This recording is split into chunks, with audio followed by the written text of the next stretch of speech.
Un año y medio después, con la furgoneta estropeada a 1500 kilómetros de nuestra casa. Cierro los ojos y recuerdo el sofá del comedor, aterciopelado. Me parece que puedo tocarlo.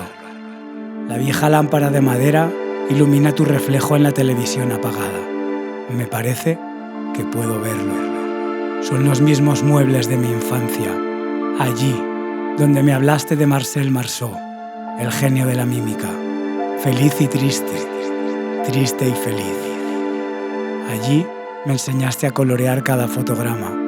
Feliz y triste, triste y feliz. Gracias, mamá, por todos los momentos. I am Andre. We are in Haarlem at the Mad Eddie's barbershop. And I'm a colleague of Daniel's. And that's that's about a start. I started out in a little fishing town called IJmuiden. Okay. That's where I grew up. I only moved here after with my first love. Ooh. Yeah, I was working in Haarlem, and then she was 26, I was 18.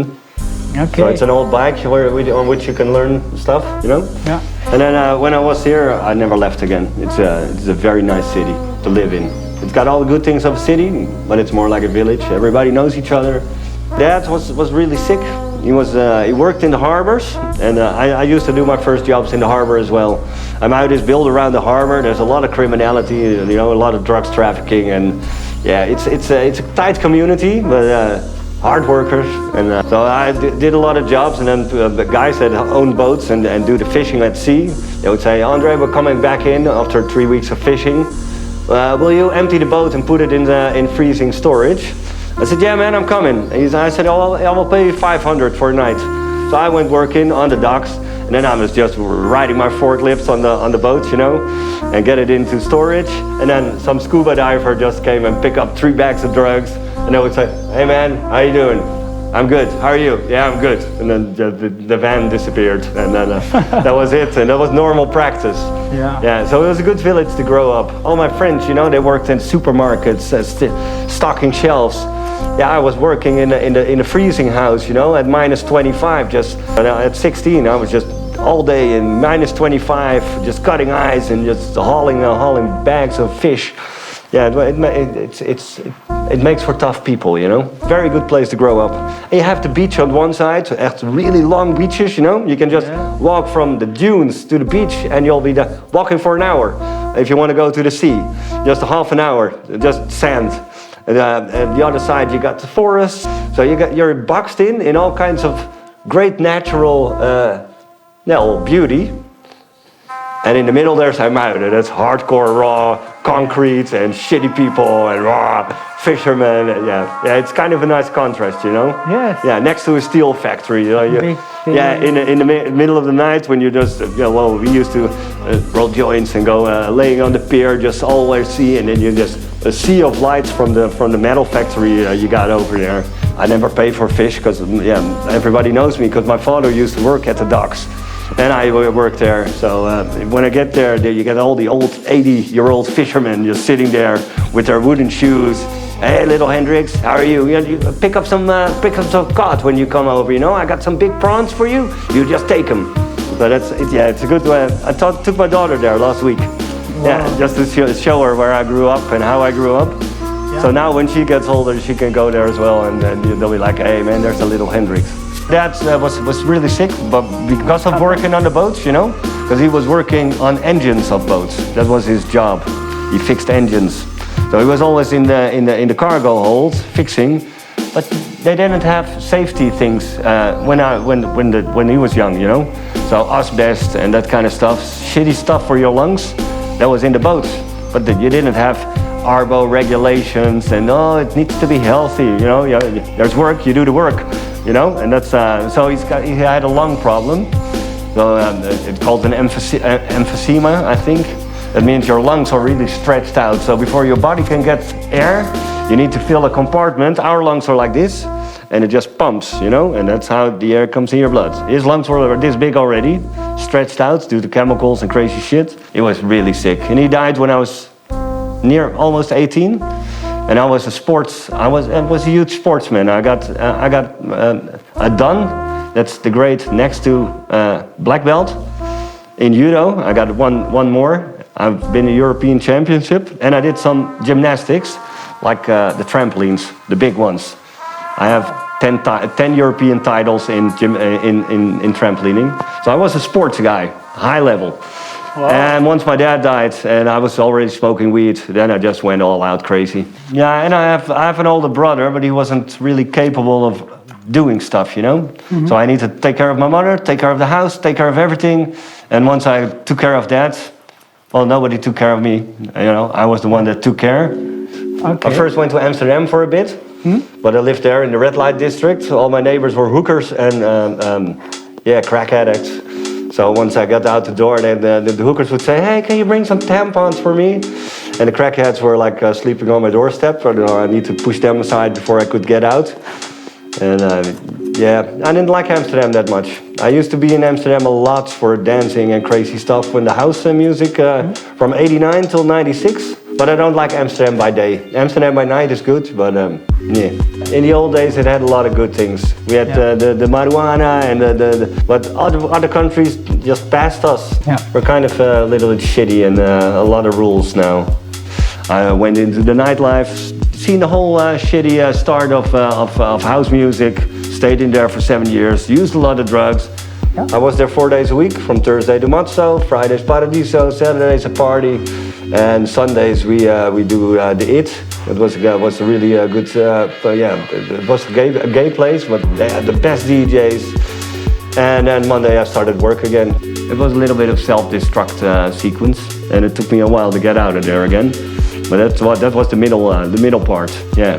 After I grew a lot of weed and sold it to coffee shops, because then there were regulations, and I'm very good with plants. So I started out with 5 plants, and I ended up with 2,000 plants, and supplied coffee shops, 3 here in Haarlem and 2 in Emuiden. With the criminal business, you don't work, so I was out all day. I worked in a coffee shop, did some business there, went into the nightlife, drank a bottle of scotch a day, used a lot of cocaine, because there was kilos every time, and clean, so I was using all day, every day. And I didn't know from the front that I was still alive in the back.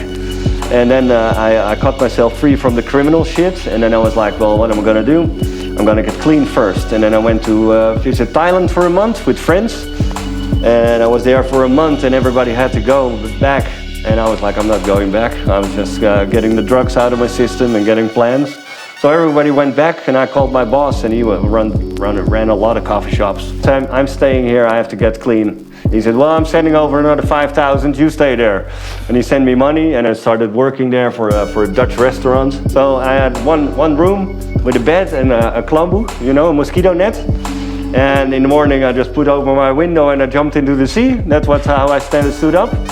And then I went to the fisherman and I said, I want shrimp tonight. If you find shrimp, I'll buy them.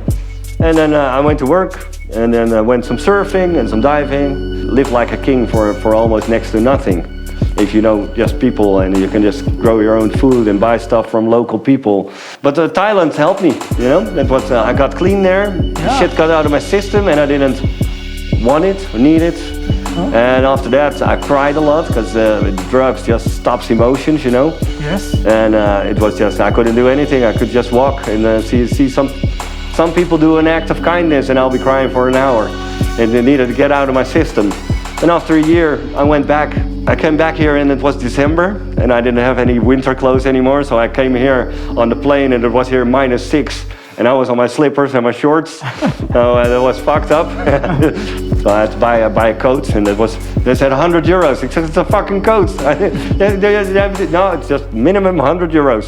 And I was like, yeah, well, I got some baht, Thai money, Yeah. I went home, just slippers and that kind of shit. Running, no? No. I'm just fucked up. I'm not made of candy, I just.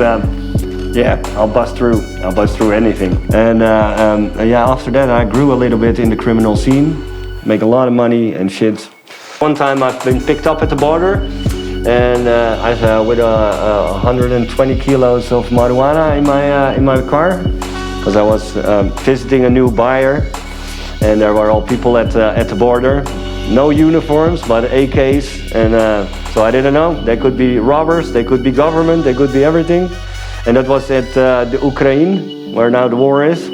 And they took me and they put me in a sort of a prison camp and it looked like an old football stadium. So there were a lot of prisoners, all young guys with all Ukrainers. And they would just put you there. You went in the evening, you went to a sleep house and you slept with 60 or 70 people in a room. And they all wanted to kill you because they want to see you. You're a rich Western guy, and we are Ukraine. They're getting beaten from their toddler years. That they're 5 years old. Their dads will be whipping them with a belt every day. It's just fucking hard people. Yeah. So I had to fight for my life every day with one American guy that also was with drugs, and one guy that was he was originally from you know, the Satudara motor gang. He was a tiny guy in the motor gang, a Molukker. So he's from the Molukken, and he was there as well. And we formed a pack. So every day we were with 3 people back to back and fighting on the Ukrainers. And during the day, they threw you outside and you were sitting there, and it was all sand. So when it started raining, you will be sitting there all day until you could get back to the sleeping place in just a puddle of mud, this big. You know, sitting here in mud, and that was my prison time. I stayed there for 10 months. I didn't get a lawyer. I didn't get anything. And one day, some guy from the Buitenlandse Zaken, that's foreign affairs, I heard him speak Dutch, so I just went through the fence and grabbed him like on the thing. I said, dude, I'm here. I can't talk to anyone. I can't talk to a lawyer. I need to get out of here. So then he started working for me, and he got me back to Holland. But I don't have a criminal record, because they made so many mistakes in the Ukraine. So I don't have a strafblad. So they just expunged it. So I got caught with 120 kilos of drugs, and I don't have a record, so nobody knows. So that was good. But if I didn't saw that guy, I probably would have died there. And that was the end of my criminal career. After that, that was a wake-up call. But it was every day, just back-to-back fighting people. But yeah, the judo degree, and the street fighting, it came in handy. Yeah, otherwise I wouldn't have survived that, I don't think. But there was a drug war coming, and then I got out because my niece was born, and I was her most favorite people in the world, and it's a tiny baby. And I thought, if I can't get out now, I'll either end up in jail or dead. And it was the perfect time. I paid a lot of money to get out safely, it was almost about 700,000. I was a rich man once. I'm richer now. Not money, but no crap, no shit, no looking over my shoulder. And I'm alive. After I got out and got covered by the big bosses, people started dying everywhere. So a good way to go. When I got out of criminality, I went to the top boss. And you've seen a lot of those guys, they were on TV daily here. There were guys who worked but there's someone up there, and you never see them. You never see them on the news or in the criminal series, because nobody knows them. But he is in the position to keep all the other criminals away from you. No, Andre's not an issue anymore. He's not here. He's not alive anymore. So they keep you safe. I've bought safety. Yeah, and I was kind of happy, because if you got 2 really, really big bags full of cash money, you know, these bags, and it's full of paper money. Even your best friends, man, if they know you got 2 bags of big money, they'll think about, well, everybody wants those bags. So it was, once I got rid of those bags, and I still had some left, not a million anymore, but I had, 10,000 or a bit more for myself. But the rest, the money is the best spent money ever. I never had to look over my shoulder anymore. I didn't have stuff, and I didn't have the cash bags to protect. Fuck that money. You know, when people hear this, there are some people that only know this life from TV, and they're like, yeah, man. And they look at you like you're sort of fucking Scarface. I'm not proud of anything. I was a fucking criminal. And criminals are, by definition, not good people. We lie, we steal, we hurt people. So it's for them, it's like, yeah, man, you're like that. It feels like I'm bragging about something, but I'm not proud of it. So I fought through it. And that's what I'm proud of. Not that I did that, because that wasn't a good thing. So that's why I don't talk about it anymore. But yeah, shared it with you. And after that, I tried to get back into society. Wow. But that didn't work as good, because if you got no work history, what have you been doing for the last 12 years? Yeah. You can't explain that kind of stuff, you know. So yeah, and then started to work for just in a warehouse, you know. Yeah. Rolling on a forklift. I didn't get married. We never got married. Okay. I don't do marriage. Okay. I don't think it's a healthy thing, you know. Yeah. It's not necessary for anything. You can make a commitment without having a party and spending 25,000 euros on people and shit and marriage and a certificate and that kind of stuff. I don't see the big deal or any plus side to it, you know. Yeah. Except for taxes. Yeah. So I didn't. She wanted to get married. I said I'm not marrying ever. But first you had your daughters? Yeah, the oldest one is not really mine. Okay. She's 12, and I came. I went with her mother when she was not even a year old. Yeah. So I took care of her, took her to swimming lessons, everything, and she calls me father. I call her daughter. But she has a father, a Portuguese Rastafari. Echt, it's the most amazing guy ever. Or he's really chill. Yeah. And I think he's happy with it, but he's never given me. I spent all that time with his daughter, and he had to do it every other weekend. I don't know if I would have been so chill as he has been to me. I've been very good for his daughter, so he should be happy. But it must be a fucked up thing to see your daughter, calling another guy dad as well. I always told him, I'm not your dad. I'm here for you, and I've always been here for you, but you got a dad, and you only got one. The best things I have in my life, the girls. Take care of myself because I have people to take care of. Otherwise, I would lose myself in drugs, drink, women. I'm not good with that. And I now know what to do not to hit that bottom again. Because once I go crazy, I have no threshold, you know? Yeah, man. And that's a shitty thing to know about yourself. Or also good, because you can stop yourself from getting into too much trouble. Identifying the trap you can get yourself into, you know? Now I have to raise the bar high, and I need to do everything. I can't do any more criminal shit. I've made a deal with myself. I'm clean now, and I'll do it. I'll be good for me, and I'll be good for others. And then started to work just in a warehouse, you know. I've never did any work, you know, at school, but I just finished it all. Mm-hmm. I'm kind of intelligent enough, and I see connections. So I was really good at logistics, making things happen faster with a less effort. Yeah. So then better positions,